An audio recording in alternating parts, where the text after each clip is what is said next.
Pertama,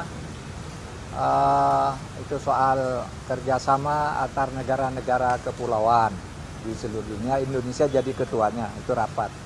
Lalu yang khusus berdua dengan saya, ada beberapa hal antara lain menyangkut soal temuan PPATK mengenai dugaan pencucian uang di Kementerian Keuangan. Presiden meminta saya hadir menjelaskan ke DPR dengan sejelas-jelasnya dan memberi pengertian kepada masyarakat tentang apa itu pencucian uang. Dan saya akan menjelaskan ke DPR juga dengan sejelas-jelasnya tanpa ada yang ditutup-tutupi. Karena presiden kita ini menghendaki keterbukaan, ya, informasi sejauh sesuai dengan peraturan perundang-undangan. Dan saya siap datang hari Rabu jam 2. Dan saya akan didampingi oleh beberapa pejabat eselon 1 dari para anggota komite ketua nasional komite pencegahan dan pemberantasan tindak pidana pencucian uang.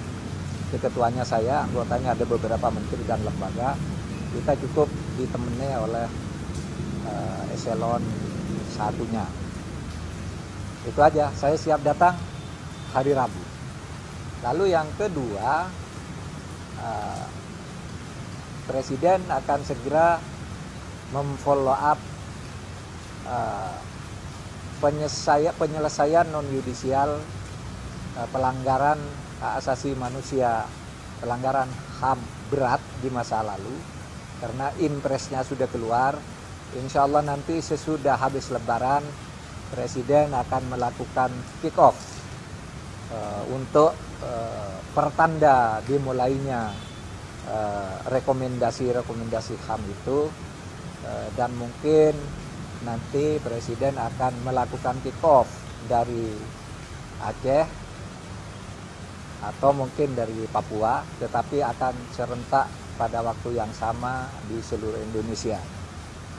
Bentuknya seperti apa, nanti secara teknis saya ditugaskan untuk berbicara dengan Menteri PUPR, karena itu menyangkut nanti semacam monumen atau apa, dan seterusnya nanti masuk kita bicarakan. Itu saja tadi yang saya sampaikan kepada saudara.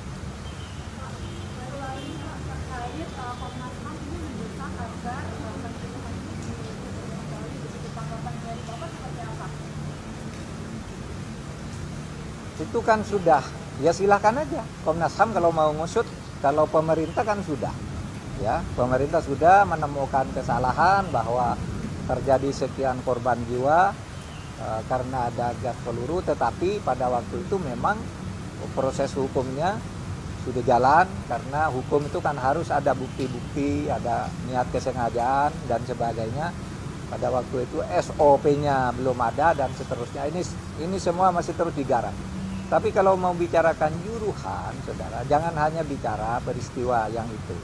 Kita bicara perbaikan gedung, koordinasi dengan FIFA,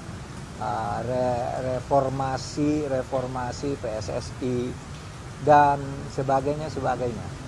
Itu yang kita bicara kalau tentang Kanjuruhan.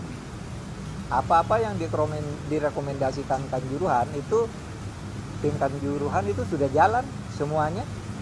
Reformasi PSSI-nya sudah, Pak. Bahwa ada yang setuju, ada yang tidak, ya biasa.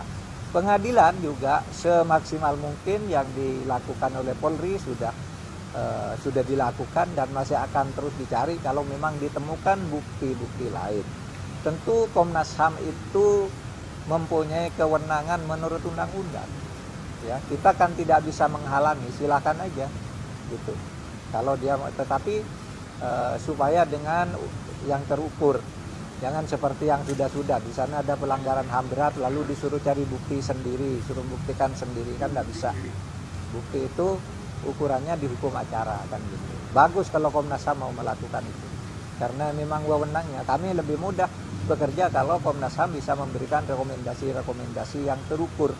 Kalau yang tim Kanjuruhan kan saya ketuanya sudah mulai jalan. Kalau Komnas HAM mau jalan lagi silakan. Artinya tidak perlu izin presiden, apalagi saya izin Menko Polhukam tidak perlu. Silakan kalau memang dianggap perlu silakan.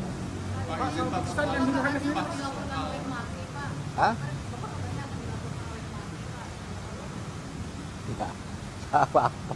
Pas soal penolakan timnas Israel kan disebut bahwa ini untuk menghargai konstitusi sesuai pembukaan Undang-Undang Dasar 1945 terkait dengan penjajahan. Ini sebenarnya relevansinya gimana Pak? Karena ada beberapa pihak yang mendikotomi antara politik dan olahraga ini tidak bisa disatukan. Kalau melihatnya? Ya kita jalani proses-proses ini untuk dicari jalan keluar. Pokoknya prinsipnya Indonesia itu tidak punya hubungan diplomatik Israel dan tidak akan pernah melakukan hubungan diplomatik dengan Israel selama Palestina belum merdeka. Itu adalah pernyataan Bung Karno di PBB, di KAA, lalu Bung Karno membuat Janivo sendiri karena melawan imperialisme. Bagi Bung Karno Israel itu imperialis gitu. Nah, kita juga ingin di dunia internasional itu bergaul dengan baik dan melihat olahraga itu salah satu cara kita masuk ke dunia internasional dengan baik. Oleh sebab itu kita olah kedua pandangan ini agar Indonesia tetap jaya dan sejahtera, maju dan tetap tidak akan mendukung Israel, tetap akan mendukung kemerdekaan Palestina dan tidak akan membuka hubungan diplomatik dengan Israel selama Palestina tidak diakui sebagai sebuah negara oleh Israel. Nah, langkah-langkah berikutnya tunggu saja.